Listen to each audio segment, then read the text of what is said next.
Welcome to Montmartre, the highest point in Paris. Home to some of the capital's most expensive and luxurious real estate, Montmartre was once upon a time a rundown slum with a wild and permissive nightlife that drew a lot of artists, including many painters. Join us for this special Paris Neighborhoods edition of French Connections, where we explore Montmartre.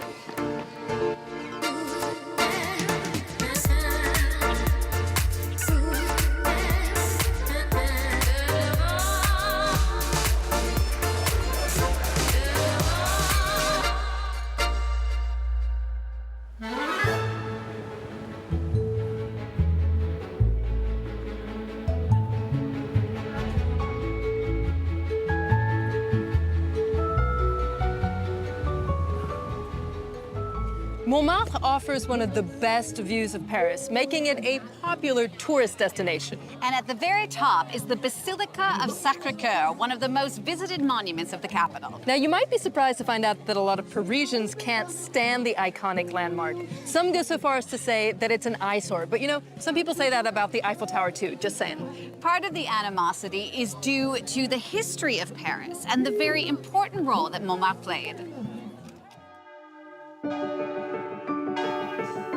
Perched on a hill, the Sacred Heart of Montmartre, commonly known as the Sacré-Cœur Basilica, is noticeable around Paris.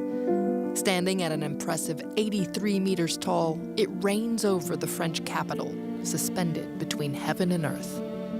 It's one of the city's most emblematic and popular attractions, drawing some 11 million visitors each year. Many climb up the church's unmistakable Romano-Byzantine dome to marvel at the breathtaking view. I love Sacré-Cœur. The Sacré-Cœur's pure white color is entirely natural. That's because the Château London stone used to build it reacts to rainwater and secretes calcites, which act as bleach. Though it's a relatively new addition to the skyline, it's been a place of religious significance since the 3rd century. Montmartre, Mont des Martyrs, c'est là où ont été martyrisés au IIIe siècle les premiers chrétiens. Et c'est pourquoi un archevêque de Paris a choisi un jour de construire cette basilique ici. Now a place of faith, it was once the site of fierce fighting. The Paris Commune, the first successful workers' revolution that lasted from March until May 1871, originated on the hill of Montmartre. Though it was planned before the bloody uprising, the first stone was laid shortly after the Commune, right on the spot where everything kicked off. Montmartre était un des quartiers qui a déclaré la commune libre. Donc le fait de construire l'église ici, pour les Montmartrois, était un choix absolument horrible, inconcevable. For some, the Catholic Church remains a slap in the face to the memory of the secular communard. Pour nous, le Sacré-Cœur représente effectivement ce dénigrement de la commune, de toute la haine qu'on a ressentie contre ces gens qui ont lutté pour une vie meilleure. After decades of construction, Sacré-Cœur was finally consecrated in 1919. Today, it's still an active place of worship and home to a community of Benedictine nuns.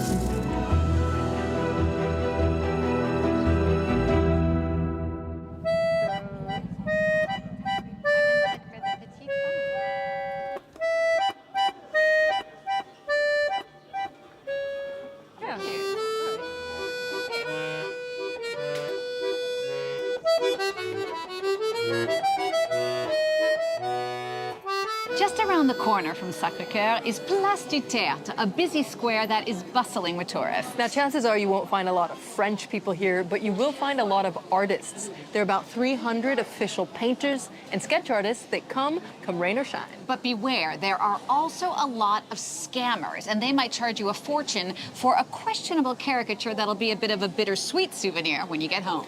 Beyond Place du Théâtre, Montmartre continues to be a thriving spot for artists, where they can benefit from affordable housing and studio space. Artists have been coming to Montmartre since the late 1800s, when the Impressionists were first drawn to the area's raw beauty, freedom, and permissive nightlife. Before it became a dreamy bohemian neighborhood, Montmartre was a sketchy ghetto. In the 1860s, the hilly pastoral suburb was annexed and officially became a part of Paris, where major construction projects were taking place, driven by a baron named Georges-Eugène Haussmann. Penniless Parisians were driven out of the city center and sought refuge in what became the Maquis de Montmartre. Artists, poets, and musicians were immediately drawn to Montmartre because it was a beautiful happening place with vibrant cafes and affordable housing. It quickly became the Mecca of modern art. At the turn of the 19th century, you might have encountered Van Gogh, Pissarro, or Renoir, who famously painted the Bal du Moulin de la Galette in 1876. Meanwhile, the wild nightlife of dance halls like the Chat Noir and the Moulin Rouge inspired artists like Toulouse-Lautrec. A couple of decades later, it was the giants of 20th century art who congregated to Montmartre. Modigliani, Matisse, Jean Cocteau, Salvador Dali, even composer Éric Satie. Perhaps most famously, it's where Picasso painted his breathtaking masterpiece, Les Demoiselles d'Avignon, which he showed at Le Bateau Lavoir, a famous artist's residence. More recently, artists like singer Dalida and entertainer Michou made their mark on the neighborhood, which continues to be a vibrant artistic hub. Cabaret dancers were a huge influence for Impressionist painters, and you can't plan a trip to Montmartre without making a stop at the Moulin Rouge.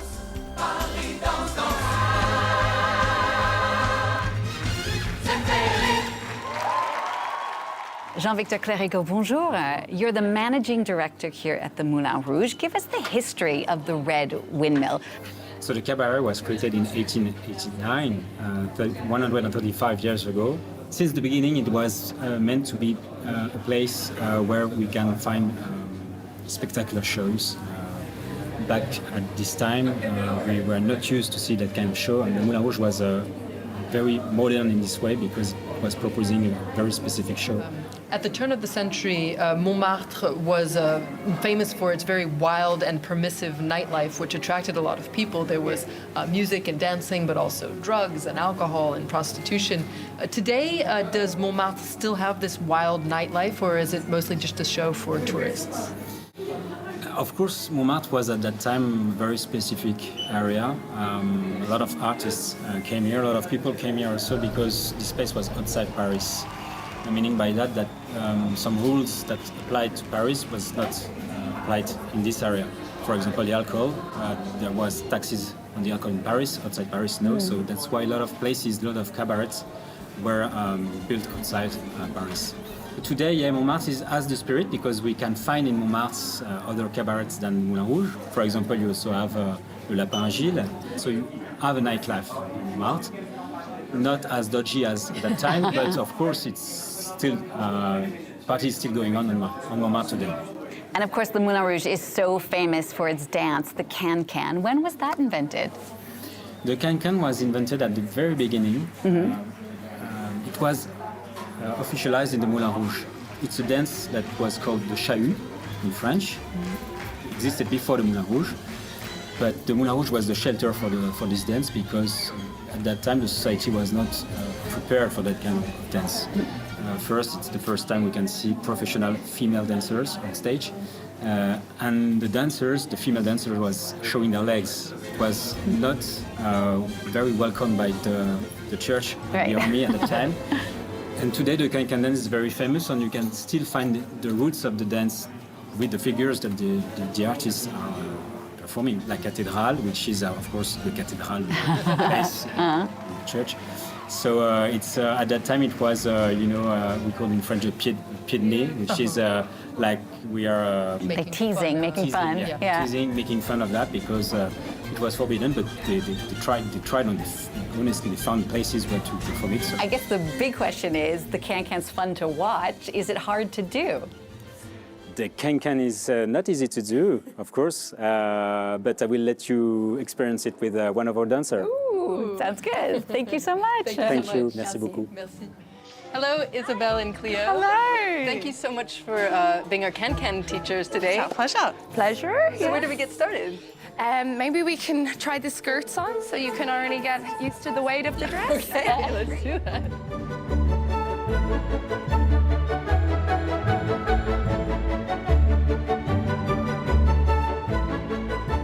You want to grab it down by the... Really show the beautiful colours underneath and all You those want to see the frills. flag. And we scream a lot in cancan, so it's...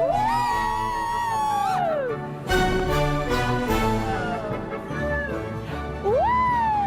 Slow, thank you very much. Olden days, that was what the ladies doing the cancan did to kind of mock the church. Looks like a church, looks like a cathedral. I'm going to give you a support here.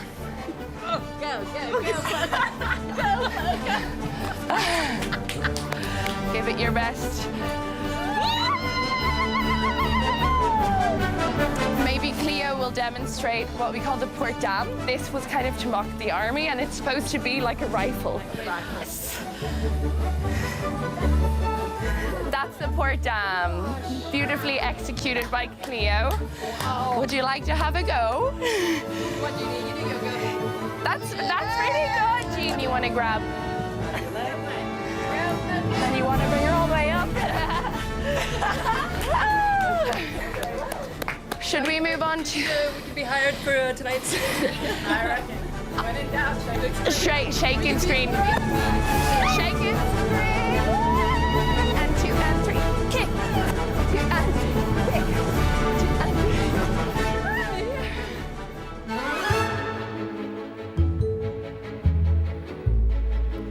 Phew, well, I can certainly use a break after that. Well, no rest yet, Genie, because we have one more stop on our Tour de Montmartre. The oldest vineyard in Paris.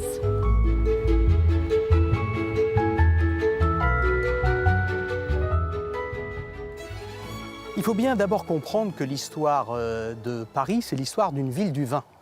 Ce vin est introduit dès le IIIe siècle par les Romains qui ont conquis la Gaule, le nom de la France autrefois. C'est ensuite, à la fin de l'Empire, le relais qui sera pris par les grandes abbayes catholiques.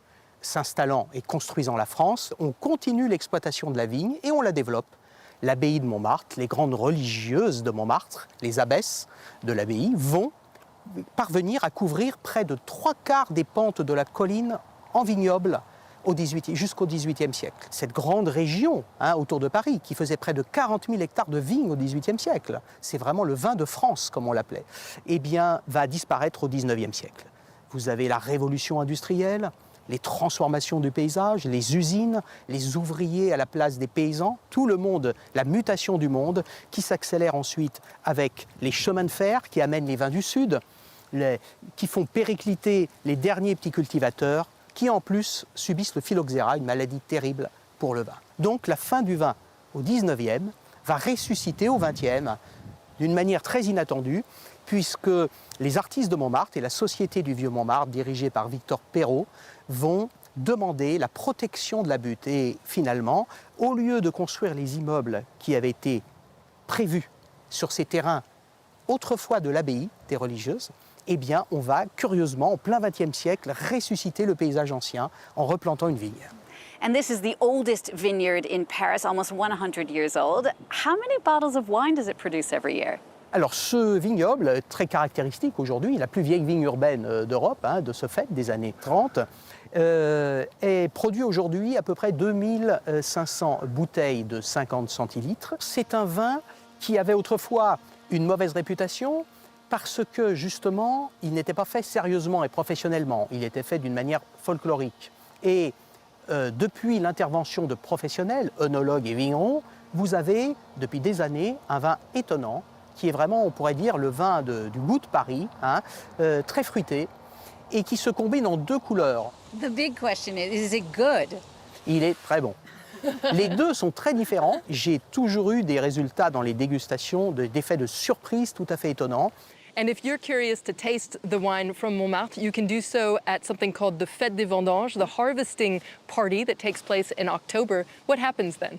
Alors c'est une fête très importante pour Paris, qui est la plus ancienne aujourd'hui, puisqu'elle est depuis 1934, date de la replantation, et qu'elle ressuscite des fêtes traditionnelles du vin et autour de la ville.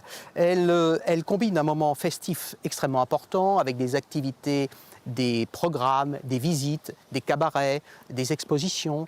Et puis le jour central, les grands défilés des régions de France en habits venus de tous les terroirs, plus des associations musicales. Et tout ça crée un grand défilé festif.